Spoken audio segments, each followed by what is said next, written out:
Good morning. It is Saturday, February 10th. Everything looks a little bit different now.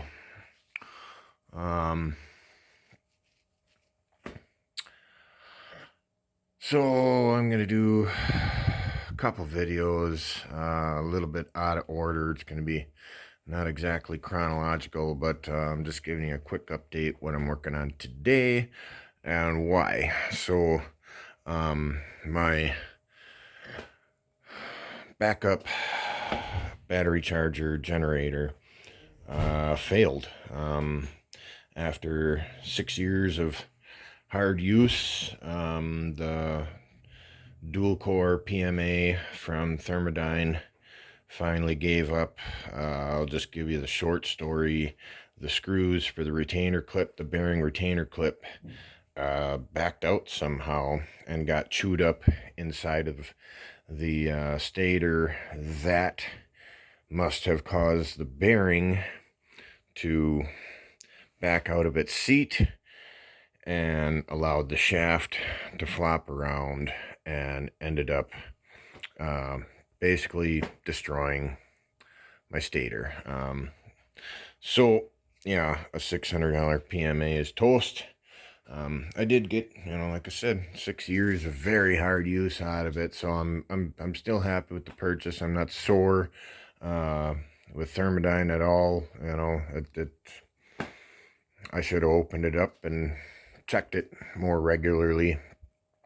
So anyways, with the battery charger being down, this is the first time we've seen sunlight in like 2.5 months.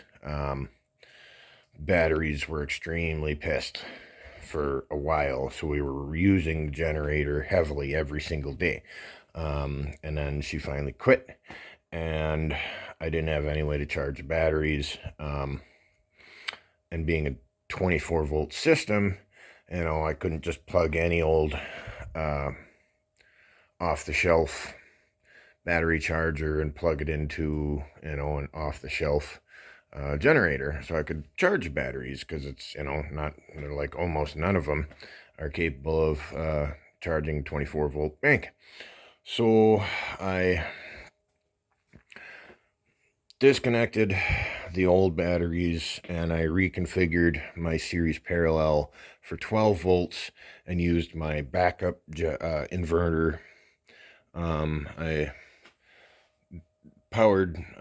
cut power to the 24 volt inverter, and I've got this as just my truck inverter.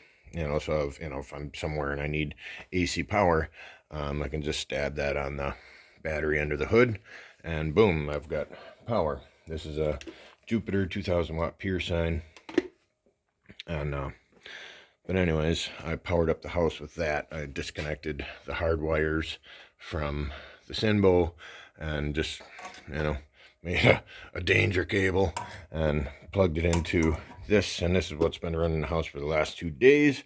But as you can see, sun's out and we are making power, but this is a 60 amp charge controller, and with only 788.6 watts coming in, we are maxed out on amperage. So because it's configured for 12 volts right now, oh yeah, the reason I did that was, see this yellow wire, I tied that into the bus bars over here on the charging circuit, and I ran that out to my truck, which is parked out there, and I charged it off of the truck. And that kept us, at least in the yellow, so I could have my fridge plugged in, stuff like that. We weren't ruining food. We still had lights in the morning when we're getting ready for work, school, whatever. So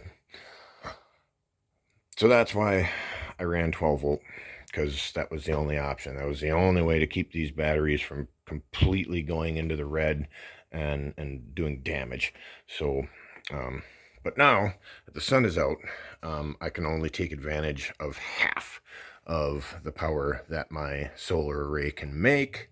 I have 1,600 watts of solar, and I can only take in about 800 watts right now, because the amperage rating on the controller is maxed out.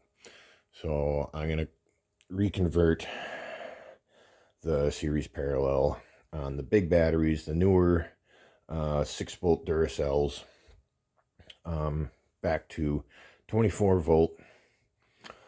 And these also back to 24 volt, but since these are so old, I think they were starting to act as a load on the good batteries. So I'm going to separate them from the main bus bar.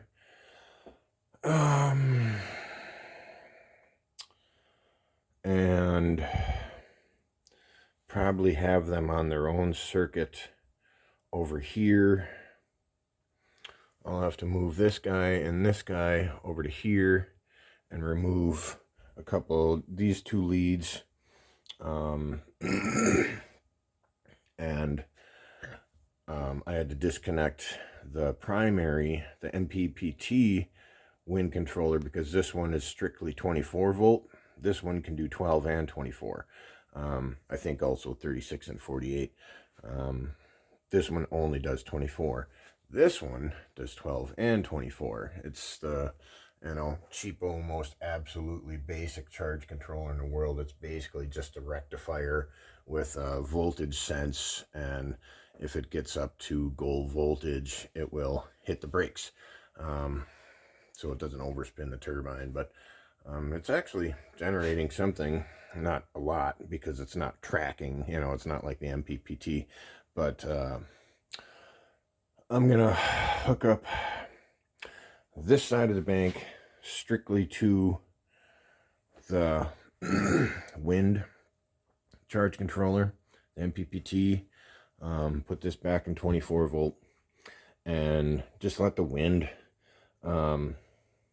maybe try and bring some life back to these. I'm gonna not have them run to the inverter, so it's only getting power. They're not gonna push any out, and that will slowly raise and settle the voltage and maybe start to bring these back. There's got a lot of years on these batteries. They don't really owe me anything. I got a good deal on them. They were, discounted group 31 deep cells, so they have served their purpose. But if I can get some more life out of them, and I'll probably bring these up north and connect them to the system up there this spring, because I want to get 8 more of these guys, so I've got all matching batteries with matching resistance. I think they have different resistance and they're kind of working against each other. So we'll just be running off of these 8, which is still 500 amp hours at 24 volts. It's quite a bit of kWh. So and it'll be easier for the system to keep these topped off if we're not trying to top off all 16. These two and these two are pretty beat up for whatever reason. It's all equal length cables, so power was distributed evenly, but I don't know, but yeah, so that's the plan. Hook that guy back up just to these. That guy will be just to these, and only these will be strung to the inverter. And it's going to take time to get a replacement generator to hook back up to that rectifier and have our backup system. But the extended forecast looks like we're going to have some sun. Temperature is finally coming back down. So while we got a little bit of time before high noon, I want to get this put back together first, back to a 24 volt system, and then I can fiddle around with this while we've got all 1600 watts coming in. So, all right, I'm going to get to it. Okay, well, these guys are totally torn apart. It's a mess right now. I still got to disconnect these leads and all this from the bus bar. I'm just doing my checklist to make sure everything on this side is squared away before I power up put power to the inverter and turn it on, power the house back up. I think I've gone over it a couple times. Everything's tight. There's nothing that's going to cross or potentially put 24 volts over here, because they are all completely removed from the system. And I'm going to have to one by one, figure out where each one of these goes at the bus bar and remove them from this system, and then tie that into these guys.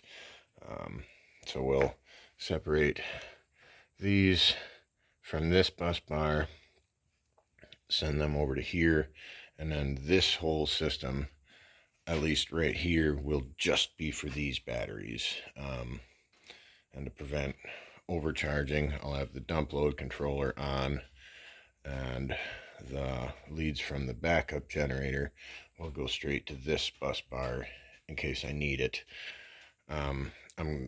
Until the new dual core comes, I've got a pile of alternators lying around, so I'm going to try and Frankenstein something together that I can just get some power out of. It's not going to do anything close to what the dual core did, but if we have a cloudy day or whatever, batteries run low, I still like being able to have a backup power source. But now here, sun's nice and bright. There she's going up. 1300 watts.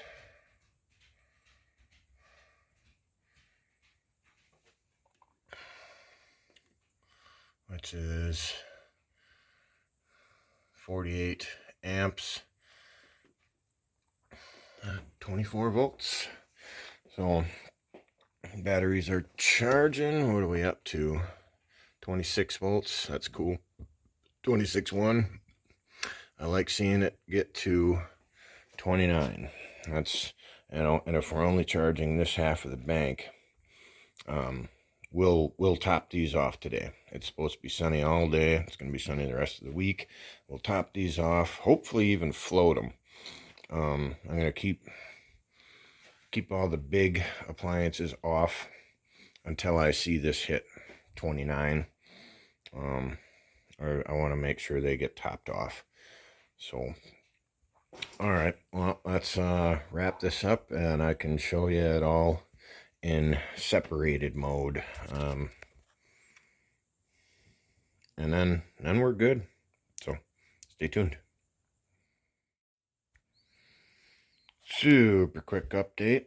So our 24 volt bank is put back together. I got the meter. I got a remote meter upstairs so I can watch voltage from the living room. Got the main bus bar pulled all apart, switched over the solar leads just to this bus bar. Got this all apart, I just tied back in the wind controller. Sorry about the lines. It's my LED headlamp. Yeah, let's just delete that, Okay. But there's not power to this bus bar yet, so now I have to reassemble all my equal length leads to this main terminal, and again, this will just be charged from wind. So any power that the wind turbine makes will go directly to this bank and just slowly restore them. And then right now I've got these just hanging. They're not connected to any power source on either end, so there's no way that can do any damage or cause any problems. So I was just about to, okay, so I'll flip it back off.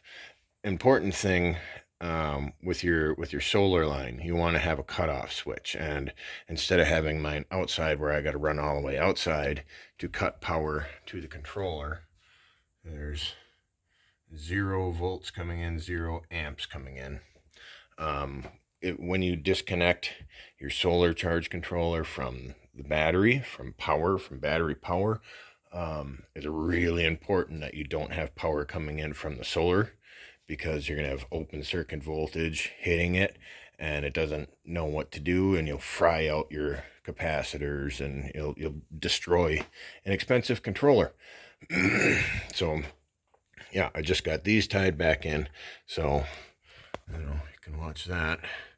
And so flip the switch and instantly you will see voltage coming in. Yeah, 84 volts. It takes the open circuit, and now it's using its MPPT intelligence to find the right voltage level to turn what it's pushing into the batteries at the maximum amperage level, because it's the amps that charge the batteries, not the volts. So yeah, so now we've got, oh, wrong way.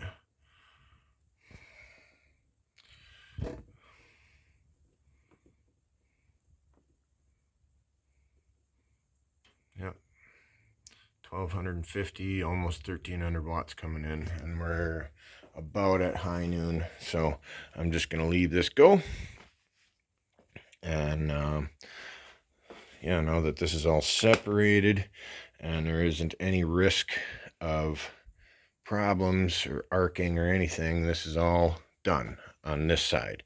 So now I can put power to my inverter. Let's flip on the inverter. All right. Oh, those dumb dogs. So I should be able to take this guy, plug it in right here. All right. And there was light, and it was good. Okay. Well, let's finish up. I'll get this all put back together and power up the wind controller, and then I can flip my switch. Same thing with your MPPT wind controllers. You don't want power coming in from your turbine. So I disconnected these last or 2 nights ago, but also I have this guy up here that puts power down these wires. All I have to do is pull this up, and now it's open. So it's good to have those protections in there. Have a quick disconnect handy. I got quick disconnects on everything, so if there's a problem, I can power down everything and fix the problem. So all right, I'm gonna finish this up, and we'll close up this video. Stay tuned. Alrighty then. Ta-da! And we are good to go. I got this side all hooked up. Again, these are all equal length wires with my series in between the 12s. So that all meets up at this bus bar, tied into my MPPT controller, and the wind's kind of coming and going. It's making a little something. I want to reset this meter and zero out the accumulated kilowatt hour count, because that was also calculating the power from the generator. So that's the combination of the wind and the generator. I want to zero that out and just kind of keep track of what's coming into these batteries. So I'll do that when I'm done recording. While I'm at it, I'll zero out these guys. This one monitors the power going into the inverter. This one monitors power coming out. So I can keep track of the kilowatt hours to get a good overall average of my inverter efficiency. So yeah, these ones are just going to sit here and charge, you know, and there's supposed to be some wind this week, so I fully anticipate, you know, in a day or two, these will at least get up to goal voltage. You know, it's going to be up and down as the wind comes and goes. Yeah, I was just making 100 watts, so, you know, there's nothing crazy for wind today. It's just kind of coming and going, but that up and down is actually really good for reconditioning the batteries. So they're going to sit there doing that, and the house is going to run off of these 8. Everything's all separated.